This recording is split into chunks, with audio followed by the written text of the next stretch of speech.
So we'll be moving on to the Q&A session, and I apologize for the earlier misinformation. That's bad on my part. But if you want to just check the mic. Testing? Okay, fantastic. Do we have any questions in the audience?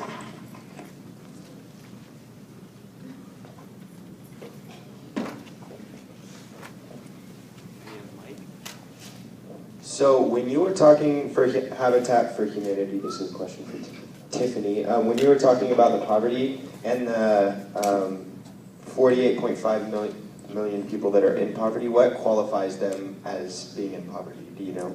It's, from my understanding at least, it's usually the income levels. So a family of 4 to be in poverty, their income level is about $20,000. So for one person to be living in poverty, it's approximately, when I was looking, it was $11,000 a year that they make.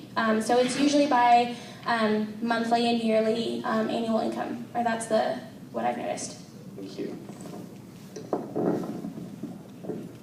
Any other questions?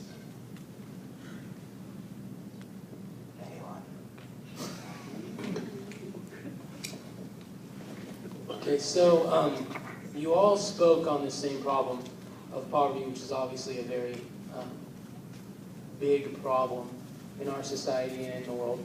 So from each of you, what would you suggest someone in our position as students of Concordia with very little money, probably not much time each of us have, what would you suggest we can do to help impact this problem?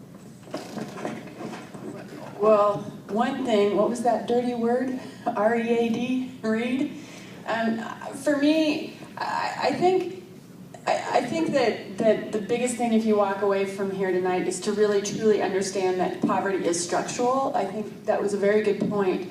And many of those policies, when you're talking about Guinea and even Habitat for Humanity, what keeps people in poverty, has to do with our laws in many ways. So the policies that are in place are oftentimes created by people in power. So the thing that you can do is you have a voice and you have a vote. So at the very least, what I would say is just educate yourself, read the newspaper, stay on top as much as you can on what's going on, and then when things are happening, like right now, our Congress there's a proposal on the table in the next couple of weeks to cut food stamps by $40 billion.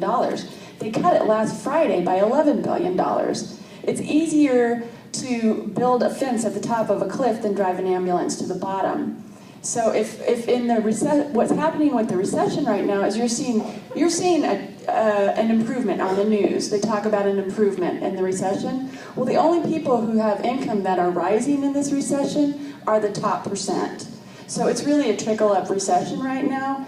So if Congress doesn't hear from anybody that says, you know, my vote, this is the way I think about it. My sister in Africa, who's a smallholder farmer, the policies that my government create make her life harder or easier, and sometimes it's just wrong, because it might mean that it you know, like we talked about Haiti and stuff, it might mean that she can't make a living. That's unconscionable to me. So I make sure that when those things come up, and sometimes it's following a good organization that you trust, you know, and making sure you're on their action alerts and things like that. And so when those moments come up, and we flood Congress with loads of emails and say this is not okay, they do change.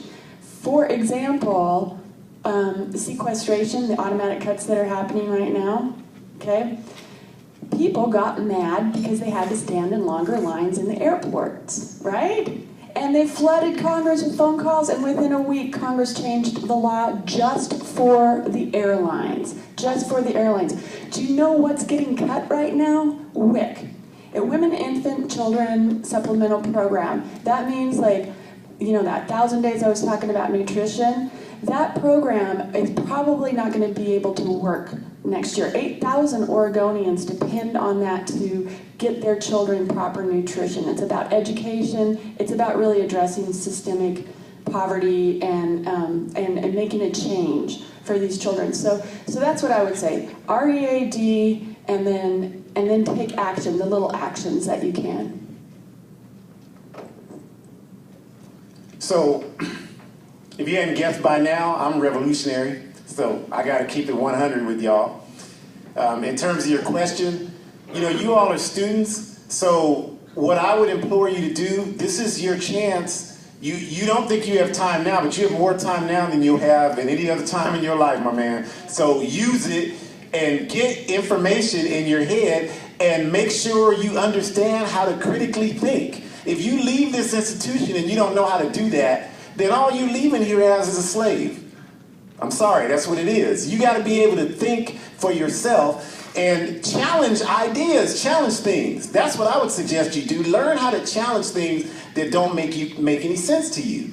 So I'm gonna mess with y'all for a minute just to let you understand what I'm talking about. So somebody here tell me what the differences are between the Affordable Care Act and Obamacare, because there are differences. What are the differences? Somebody knows. Tell me what the main difference is. What's that? Stigma?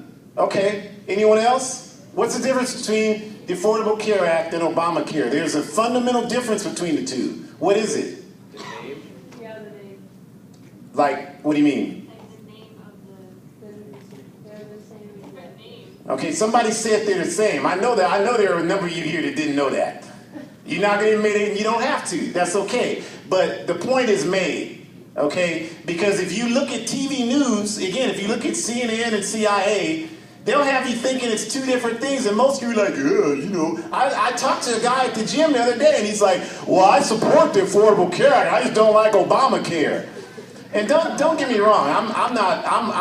I'm a follower of Malcolm X. I'm not a Democrat nor a Republican nor an American and got sense enough to know it. So I'm not endorsing anybody. But I'm saying to you is that you as students have to know the difference so that when you get ready to leave this place, hopefully you will be mature and responsible enough to decide to utilize the skills you get from here to make the world a better place, and don't just view this as a prostitute experience where you leave here and get a receipt and your whole purpose in life is to make money. That's what I would implore to you. I'm here to wake y'all up. I don't know how to follow that, but I guess I would say, you know, continuing on with like advocacy and education. Habitat has 4 pillars that they go on. It's fundraising, builds, advocacy, and education. I mean, if you can knock out 2 of those pillars just by letting people know and letting people know that it is a problem, and then it's local. I mean, it's everywhere. Especially when you think there's 45 homes. That's the largest build in Oregon.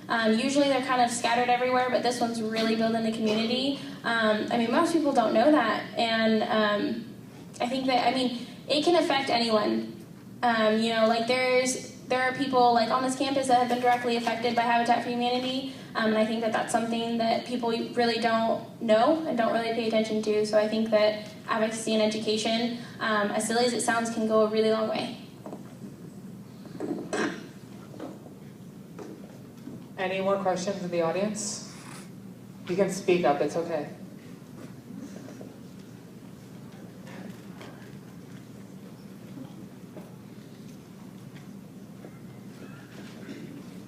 Okay, you guys are talking about reading and finding the information and doing something about this, but there's so much inaccurate information out there.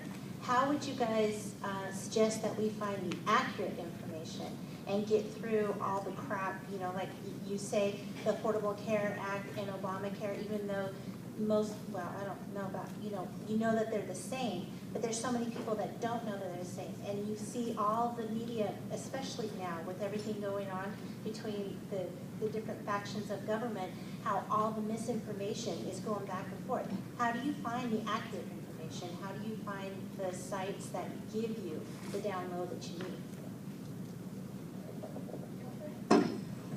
So that is an outstanding question. And I think what we want to do is we have to, again, I would argue the purpose of higher education is to learn critical thinking. So we have to learn critical thinking, and there are ways that you can do that. The way I've done it, and this is just one way, you don't have to do it this way, but the way I've done it is the organization I belong to has a work-study process. Now, I told you I went to college, I got a master's degree. I didn't learn anything with that compared to what I've learned in the organizational work study process. For 2 weeks, every 2 weeks, for the last 30 years, I've participated in this process where I meet with people, we read materials, and we study. So after 30 years, hopefully before 30 years, but I've learned some critical thinking skills so that you can see something and you can learn to read between the lines. And the way you do that is you have to discuss things with people who will challenge you about what you believe about it. That's how you learn critical thinking skills. If you're only talking to people about stuff you all already agree with, you're not going to advance. It's like any universal principle in life. How many of you work out? Exercise? Anybody? How many of you have tried to lose weight before? Anybody? How many of you are in relationships? Anybody? Or plan to be in relationships? All of those things have one thing in common. You have to struggle and get beyond your comfort zone, don't you? If you go to the gym and you lift this like this, and you say, I'm lifting weights, guess what? Technically you're lifting weights, but at the end of the day, ain't nothing happening, partner. You're not making any progress because you're not pushing yourself beyond your comfort level. So you have got to do that if you really want to learn something. So you get with some people who you don't agree with. Go to, you know what I used to do? I used to go to neo-Nazis and argue with them. That's what I used to do. There were some fights involved, but they came at me with some stuff that I couldn't answer. So what did I have to do? I'm like, no way in the heck I'm going to be sitting here speechless with a neo-Nazi. So I went and researched the answer. So I learned how to think critically. You can't just, how many of you, be honest, just be honest for a second. How many of you, if it's not assigned by your professor, you ain't reading no books? Okay, I appreciate the honesty. Some of you ain't honest. You ain't raised your hand. You know, you ain't needed to be up there too. That's a problem, y'all. That's a serious problem. You got to address that. And when you start to engage in that process, then you begin to think critically. And before you know it, you'll already know the answer. When the news story comes on TV, you already know the solution. You already know what it is before they even start lying to you. The only thing that was really good, the only thing I would kind of add to that is there are better sources. If you are counting on Fox News and you look at what their truthometer is, it's not going to be very high. So, I mean, that's a bad move right there. Personally, I try to pick things like the News Hour on PBS. It's not as flashy. But they pick people with opposing views, and I like that, so that they can, I mean, there will be somebody from the most conservative think tank, Heritage Foundation, next to somebody from Center on Progress, who's a super liberal group, and let them hash it out. So the other thing, there's sites like PolitiFact and things like that. I mean, if you're thinking of donating, you go online and you check out Charity Navigator, right? And you see how many stars this organization has if they're going to use your money wisely. We can do the same thing, and really, Media Matters is something that you can look at. Who really watch the media for dishonesty. But again, if something smells bad, you know, what's if it looks like a duck, then there's probably something wrong with it. And you can hear that in arguments.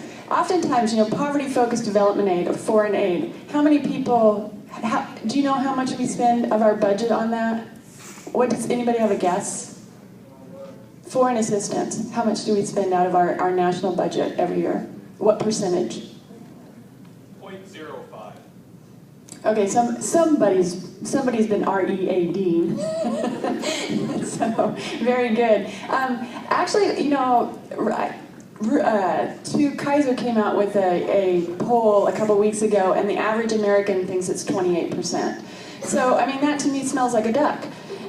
So it's, you know, you got to make sure that the facts are right, and that question yourself when you come up with a statistic or something. Question what your assumptions are and where they came from. And I think that's part of that critical thinking that I hope you leave here with. Any more questions? So I think it's time to wrap up. Once again, can we have a round of applause for our speakers, please?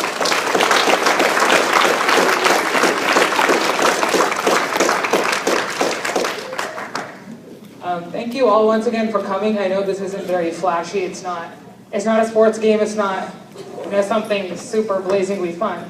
But it's informative and it's important for us to understand the world around us and the problems within it.